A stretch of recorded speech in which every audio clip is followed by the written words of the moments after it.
Academy team is super integrated with the LCS team, but there is a level of information sharing of strategies which you might be able to pull a little bit from the games that were yesterday.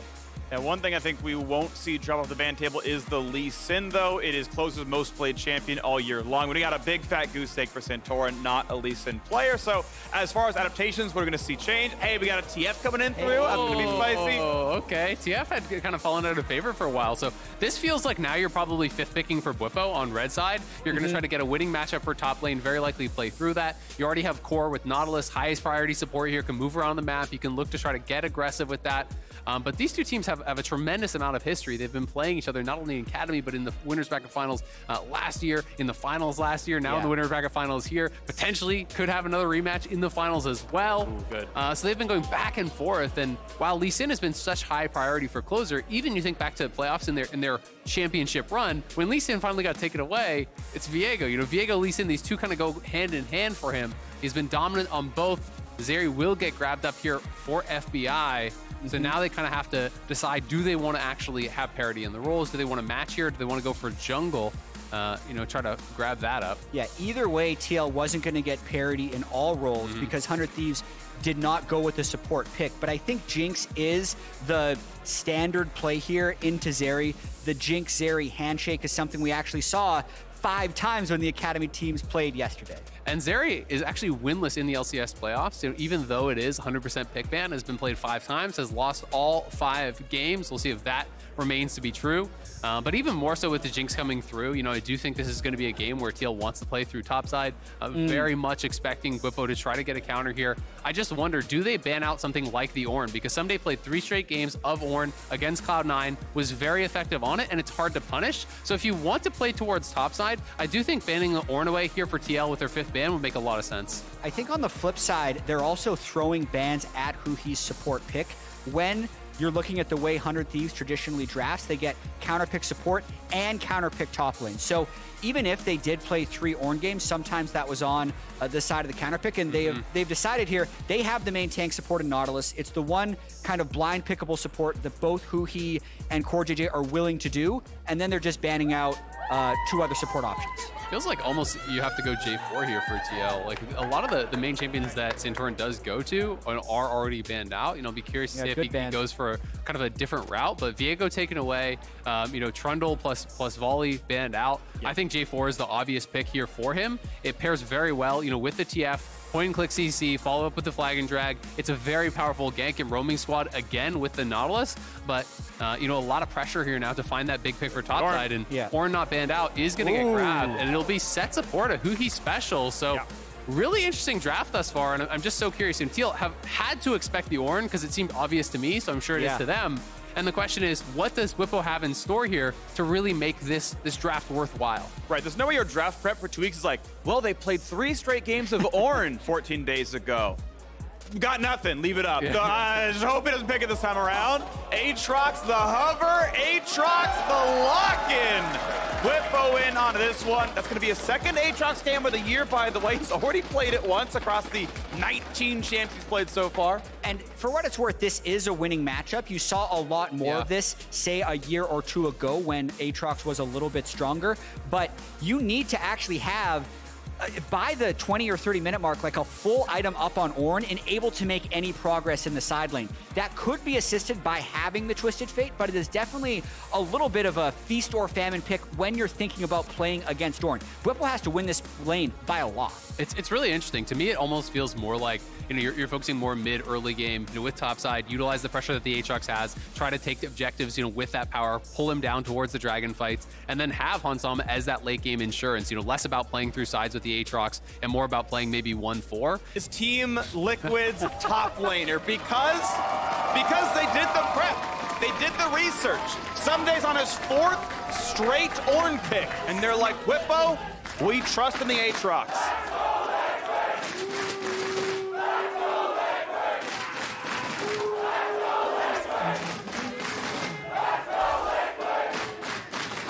Team Liquid brings out the cheer squad.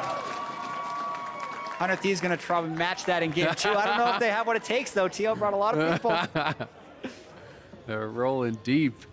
It's going to be an interesting level 1. You know, there was kind of a little bit of a stack towards mid lane from 100 Thieves, which is interesting. I think 100 Thieves, even though nothing happened there, you saw that they showed 1 mid and they had 2 on either side of mid lane. So I think what they were actually expecting was the level 1 where TL with Nautilus runs straight down mid and look for a 5-man fight. And they were actually looking to try to set up a bait for that. So I really appreciate these level 1s and the prep that goes into them. Even when nothing comes from it, there's been so much emphasis on level 1 throughout the last weeks of the LCS split and the playoffs. I think it's also something that Team Liquid had been doing the entire year. So even though if you're not paying attention, you watch the game right now at 1:30 and think, oh yeah, it's just another game. But I think we're going to be in for some fireworks at some point in this series. Anything spicy in the bottom lane. Now that's one of the powers of Zeri. You can freely check Budge with a skill shot. Nothing goes on, not going to be a problem down there. Gonna wait to see what actually comes through with, keep in mind this is Glacial Ignite Sett, so definitely plenty of damage out there, exactly the same runes, even the same spots for the summoner spells. Wow, very similar supports down there. Yeah, Huhi and CoreJJ also really love pushing limits early on in lane phase. More so in scrims than on stage, but I mean, you could see level 1 and level 1, they're just willing to trade very early on, so expect some fireworks here. And you saw Huhi actually juke up towards the anchor. They're going to trade back and forth. Huhi, of course, plenty of regen. Keep in mind that Sett gets some free health regen when he gets low, or he eats his first potion there as well, but you know, wanted to tank the hook, make sure it doesn't go onto his AD carry. Try again. There's going to be enough damage. He's just going to die. Huhi just does not respect the anchor and sleep with the fishes. In the mid lane, it won't be lethal damage to Bjergsen, but decent poke. Yeah, 100 Thieves, they wanted to try to fight for level 2 there, and it felt like they just weren't on really the same page. Huhi was fully committing to it. FBI was kind of backing off there. And TL, they had to push faster. They get 2. Huhi dies for free on the bottom side there, and it goes to Hans, which makes it so much worse. A free first blood here. You know, it's these 3 minions. It's who's going to kill the 3 melees first. And Jinx with rockets is just going to be a lot faster. It didn't actually look very close, but let's just track the minions right there. As you mentioned, it's the 3 melee minions up front. There's 2, and he has attacked so the they third. Just need 1 more. But it's aggroed so weird. That was very close. They killed. So he killed the range minions actually to get it. Yeah, you can't get it. Yep. Like the way level 2 works in a bot lane, you can kill all 3 range. It doesn't matter. You must kill the 3rd melee. So like, and that thing got stuck on a random minion, and so it was like nowhere near in range. And like that's knowable. Like that, I'm freaking diamond, and I know that. So that's a weird mistake from Huhi. He couldn't cheat that far up to get the minion, but oh well. Yeah, definitely a punishing one for sure. TL already ahead. You know, they do have the strongest early game throughout the entire regular season. They were the team with the biggest average gold lead at 15. This is one of their strengths. And 100 Thieves, one of the criticisms of them is that they really kind of need to 5v5. They're excellent at 5v5, but that is their bread and butter. That is where they succeed as a team. So, falling behind early, not great. But Closer here, down towards this bottom side. Going to see if he can cover the push at the very least. But may try to look for a bit of action. Yeah, he has a timing there, but it would almost require Team Liquid to get very aggressive. Yeah. When they don't need to. The wave is in a very safe, farmable spot for them right now. Bjergsen is in a spot as well where, Abbeddage has to walk pretty far up to make it happen, puts a control ward down, spot 7 movement available. And in fact, actually, with that control ward killing the trinket, there's always a chance Closer can sneak in somehow, something that's really weird, but ultimately he kind of needs this wave in. It's been a card poke, but gets to kill the cannon. Yeah, I mean, looking at the waves, like states across the map, TL has all 3 waves kind of frozen on their side, but it's also a jungle matchup where they're not in a huge danger of being invaded. Like normally having 3 lanes pushed in would be a really bad situation for a jungler to be in, but right now I don't think TL actually thinks that way, and they're comfortable just getting the CS. Santorin's up a camp right now. Okay, Closer, yes, he's in. He's going to take Raptors. That's going to be gold lost, most likely. We'll see what this looks like. Of course, as the mid laners are scrapping, Smite's going to come in. He'll take the big chicken. How about the rest, though? His move speed buff is down, so is it going to matter? And ultimately, the answer is no. He's going to go ahead and lose almost the entire camp. Yeah, that would have been a pretty dangerous scrap to take, though, because of the pushed mid lane and the fact that you're level 5 Sylas and a level 5 TF that can both join. I think he was hoping the Closer would burn like 2 critical cooldowns, then he would have gone in. But since Closer didn't do that, it's just walk away. We'll be able to get the Raptors and should be able to pull slightly ahead in farm off of that, with his Raptors respawning. Interested to see what Santorin can get done here, though, in the early stages. Jarvan, not one of the champions that you really just going to want to sit back and chill on, so they are going to use the bot push that they had early, start up a dragon, a very quick first dragon here. And I think this is kind of the game plan. Utilize the pressure that you have from the Aatrox to be able to come down and fight for more of these dragons later on to try to use that early stacking. You expect to have the push in Jinx versus Zeri. You don't necessarily expect to have a first blood this early on, but they can utilize the pressure to really get this going here early. Yeah, Nice job right there really early on, and we're, of course, on plenty of pace to get a well under 30-minute Dragon Soul if it happens. Hextech Dragon spawning second. We'll see which rift it's going to be. Which, just from high elo solo queue data, these are actually the lowest win rate Dragon Souls. So, you know, if you're going to Dragon stack, you're happy that Infernal and Hextech are out of the way. Mountain is the dream, by the way. Mountain is by far, like, it's like 5% over every other Dragon and Masters Plus. You know roughly what those win rates are, though. Yeah. It's like 93% if you get a Mountain Soul. So, but still, like 88 is still pretty good. Oh, yeah, of course. Yeah. I'm just saying, going from 88 to 93 is like a really big deal.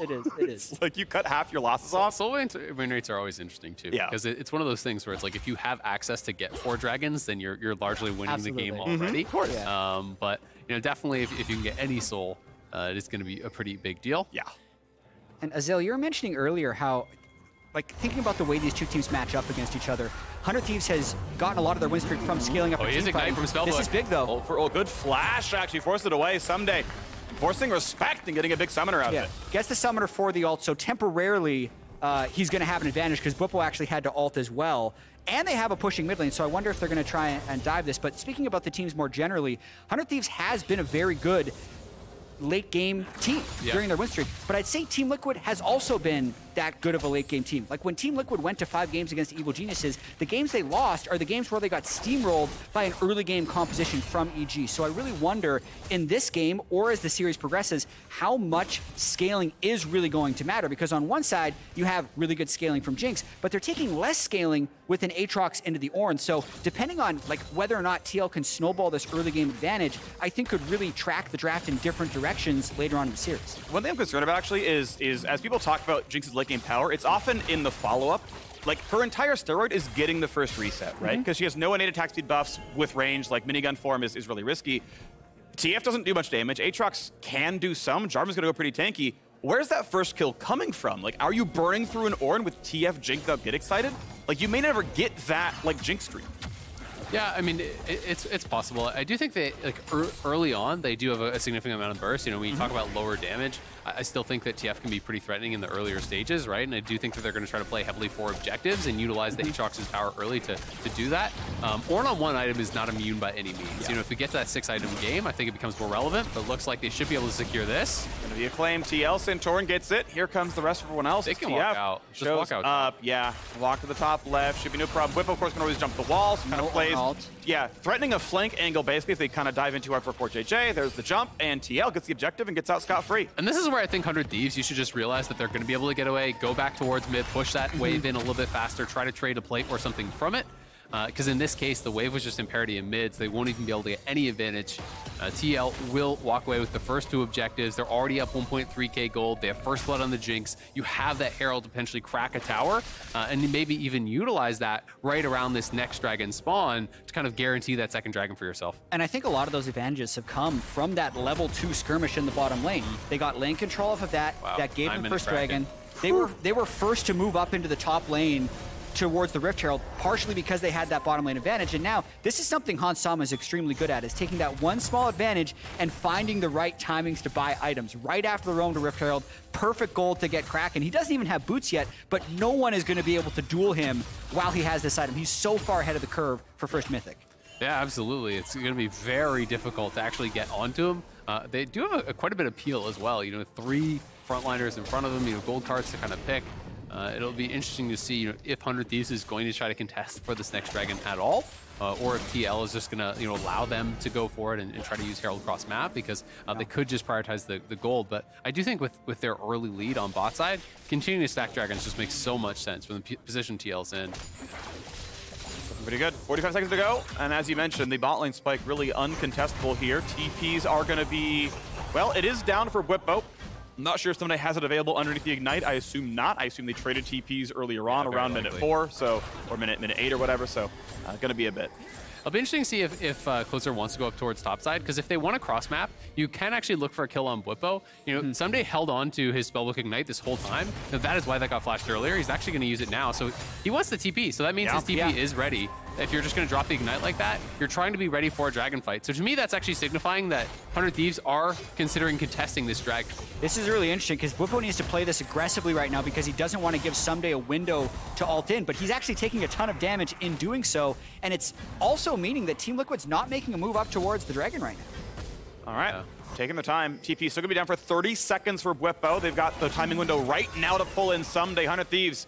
Time will tick against them as it's going to be Bwipo staying in top lane. They're going to walk up. There's the first zap. Damage on a Huhi right now. CoreJJ comes in. Joe! Wow, it's just death already. Huhi's going to drop 2-0 TL. FBI firing in. Flash wave for Santorin. A triple slow. And that's the ulti in for Abbeddage. Stealing away not all the ulti, but a gold card going to slow it down. Now CoreJJ in danger. Not going to get out. Ssumday sharks the kill. Thanks very much. Bwipo gets to take some turret placing this side of the map, but a 1-for-1 team fight and a dragon goes to 100 Thieves. Yeah, really interesting how that played out. Ssumday uses the leash teleport to go to the turret, so he's a little bit slow, where 100 Thieves knew they would eventually have the numbers advantage for that fight. That's why they're able to trade 1-for-1. Nice sidestep. Bwipo ends up getting a couple plates, but I think the important thing is stopping the early dragon stack, which 100 Thieves is able to do. Again, the man's got the mechanics. That might have been through fog as well. Bjergsen, I see you. From the side steps there. Yeah. But yeah, I mean, at the end of the day, you do get the dragon, but it costs the teleport. Now, TL are going to have TP advantage. They do get a couple plates on top side. This is just one of those ults just to stop recalls. Hans loves to do this, and we've been seeing this more this year, I think, than ever before on Jinxes, where they're using their ults to scout, they're using their ults to delay recalls and ruin tempo. This initial play, very good from TL. They knew they had a small window to go and get a kill before the Ornn could arrive. And I think we're going to see a lot more of this, where Nautilus picks a target, TF will think about going to that target. They didn't even need TF at that time, but like the upfront burst to get the first kill you were talking about earlier, Phreak, whether that's going to be the Ornn or not, I think it's actually going to be Sett more often than not. They're going to try and take Huhi out of the game and snowball the fights from there. Yeah, it worked so well so far. You can see, obviously, the TP doesn't end up mattering, except for the fact that obviously it was 5v4. And yeah, as the Herald charge comes in, you're going to share the plate because it always happens in the charge, and then looks like it's the share in the third one as well, but a lot of money in there onto Bwipo's hands. 120 CS, among the highest in the game, and just so much money. And look at the gold lead, just like that, right? We're not even 13 minutes in. They're 3.5K up. That is a very significant gold lead here already for TL. Yes, 100 Thieves did slow the dragon stacking. It is going to be Mountain Soul on the table, though. And you look at the gold graph, top 4 earners are all TL. I mean, how frequent is it that you don't even see 100 Thieves get a plate? Yeah. All 3 of TL's turrets are sitting on 5 plates, so that obviously adds to the gold lead, and it is a slightly different look. We were talking earlier about 100 Thieves and TL both being strong late-game teams, but when you're able to amass a 4,000 gold lead pre-14 minutes, that gives them a lot of levers to try and snowball this game home. The fact that Hansama was actually up gold compared to Bwipo, with obviously the first blood mattering, but he's also mined 3 turret plates at a bot lane. Like, that is such an accelerated Jinx that, yeah, you're going to get through those champions. You mentioned Huhi being a prime target. That seems very likely now. Abbeddage in time realizes, all right, this is dangerous. TF going to be in range, and that's going to be a lot going on. Just chains the crowd go together. They're going to knock him down. 100 Thieves 100 Thieves drop. TL gets kill number 3. Really nicely done. The spellbook Ignite there. He has no stopwatch. They have that read. They realize there's no way he can survive on that, and his flash was down. CoreJJ in trouble on the bot side, though. Good dunk. Nice jump into the wall now as well. Is it going to be enough now with the Aatrox showing up? Who's going to flash away, knocked into the air, but now FBI trying to kite away, taking decent damage. Firing back in. Closer already down. Kids a bit more. Should be able to jump the wall soon. Is able to get out. 1-0 again. And Bjergsen is everywhere. He gets the kill mid lane with the help of Santorin. Then 9 seconds after his teleport becomes unleashed, he finds a way to teleport in behind 100 Thieves to also help him in bot lane. Bwipo still pushing the most in the top side, right? We got the charge on second turret. That's really beneficial because it means you've got a reasonable way. Ooh, this is going to be nice. Abbeddage got already stolen the TF ulti. Is it going to be enough to find the target? He's bot lane with that. He's bot lane, so it's just a scrap up there, and it was going to time out, I assume. So he's like, well, okay, I'll go somewhere. And okay, I'm scared. Okay, we see him. Yep, goes bot to catch a wave. Bounties already turning on. That is one thing, you know, in the favor of 100 Thieves. If they can win a fight, if they can get access to those towers, they can get a big injection of gold potentially from those bounties. But TL are cruising over a 5,000 gold lead here, 15 minutes in. Jinx is on, 1.5 items. By the next dragon, potentially, he could have a PD. And if Jinx is on 2 items with both sums available, like, that feels so hard to fight. And also, with the amount of single target lockdown TL has, Gotta watch out for CoreJJ here, though. So again, the frontliners battling. Huhi gonna put in the punch, but now pulled right back in. I don't know if he's gonna get out of this one anymore. 100 HP left, and Bjergsen lands the last card. Knocks him down. FBI gonna drop as well. And FBI open up, mid lane open up. This one's going away fast. TL pushing in for more. Turning into a stomp, and it's actually 100 Thieves who was pushed up a little bit there, but TL just kind of hit him with the wallet when that fight happened. Look at mythic items completed for everyone on their team. You see Sylas still sitting there on a chapter and a Kindle gem. And one other thing to track actually is the duration of time TL can keep someone locked up in order to get the first kill for Jinx. You have cooldown boots on Sylas. You have no Mercury treads anywhere else on the entire team. So a gold card, Jarvan knockup, Nautilus CC, that's a lot of time where they're going to be able to set up those first kills to get Jinx on the run. I mean, they have an incredible amount of lockdown. If any of that hits, you even have the chompers to be able to follow up. There's so much to keep them locked in place and get that first kill.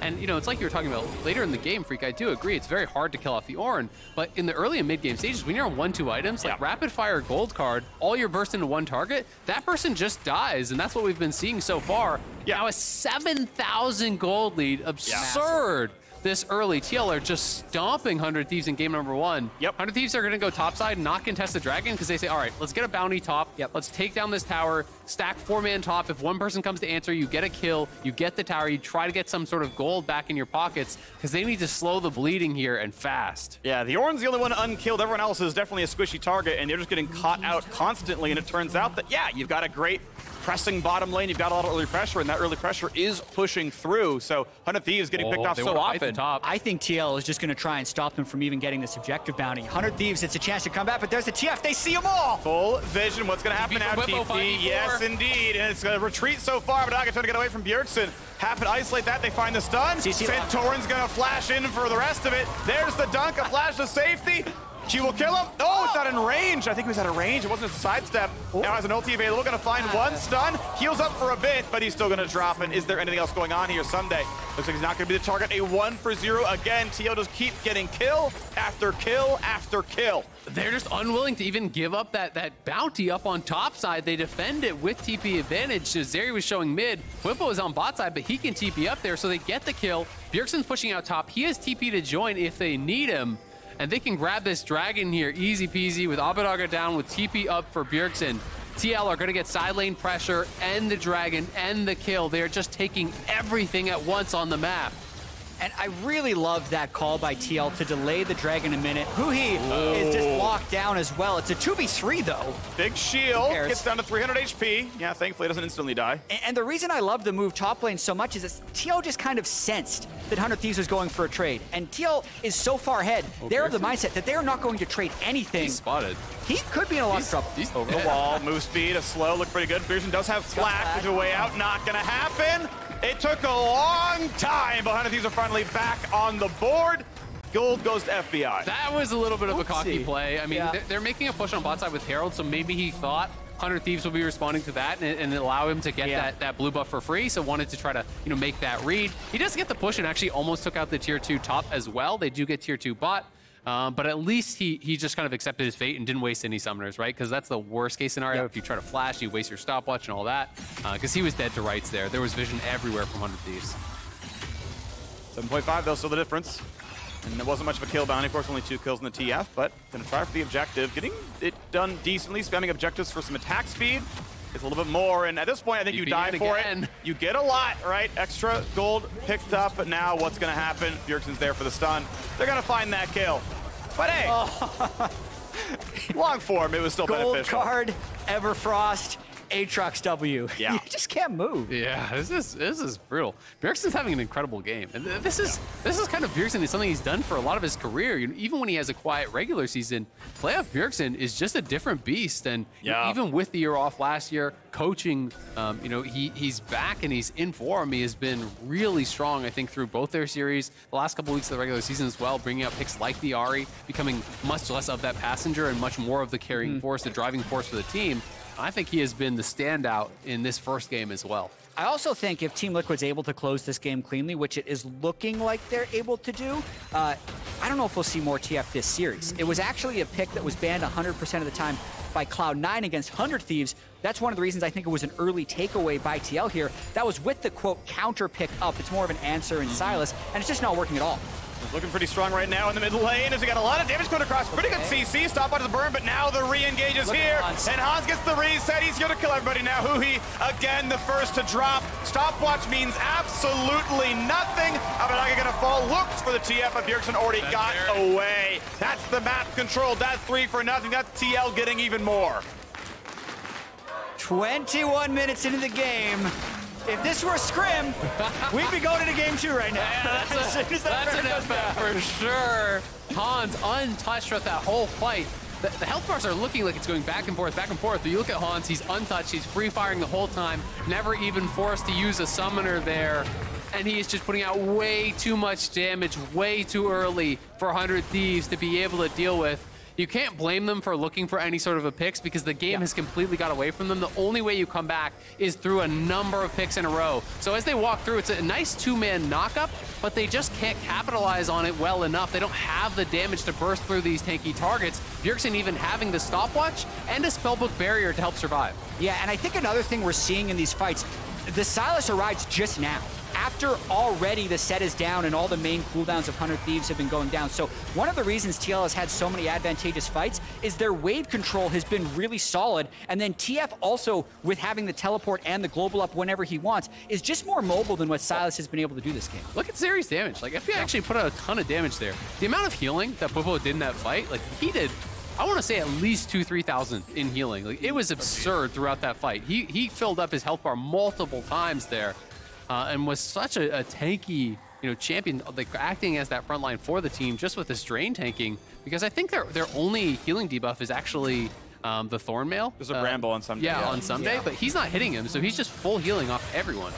Looking pretty good. Ult's gonna land. They're gonna get Hansama for a CC, but notice the range for anything. The dunk comes in for Jarvan. Maybe it's gonna be enough though. Ornn comes across, and it doesn't mean anything. It's gonna be Abbeddage down again. Flash up, doesn't matter. Dunk comes through for Huhi. He's gonna try. FBI still firing, but down goes 1, down goes 2, down goes 3, and 4, and 5. Everyone's gone. A quadra kill for Hansama. They started winning through bot. They're ending winning through bot. Team Liquid, an absolute slaughter. A 23-minute Nexus kill. 100 Thieves took 0 chance in this game. They had no way into it. TL crushed game 1. Annihilation from TL. A statement game to start off the winners bracket finals here. Hansama 7-0-7. The beneficiary of a lot of those plays. And TL made the most of the misstep from Huhi early. They get the early first blood on Jinx. They took control from that. Bjergsen was everywhere on the map. They took all of the neutral objectives early. Got the first Herald, got the first Dragon, got the first Tower, got the first blood. And TL just never relinquished that. They just kept extending their advantage more and more and more. A near perfect game from Team Liquid there. One thing, the TF takeaway I think was huge. I've seen a lot of TF games go that way. It's one of the reasons the teams that play TF, it just gets banned. Because if you're able to get an advantage somewhere other than mid, TF makes it so that advantage never goes away. I think it'll be really interesting to see how 100 Thieves bounce back from that. They are a very seasoned team. It's not like they haven't even lost to Team Liquid in series before, right? We've talked about how they played in the winners bracket final last year, the grand final last year, the winners bracket final again. A lot of history coalescing between these two teams, and I mean, TL looked amazing that game, but I think we got a lot of series left. I think a lot of that game did come down to the 2-minute 30-second bot lane scuffle, right? Where it's like, well, now we lost infinite control, where both these AD carries should have rights to play through early game. Like, Zeri feels great at one item, but you had a 9-minute Kraken Slayer. It's like, well, never mind. We feel good never in this matchup. And that snowballed the rest of the map. It really felt like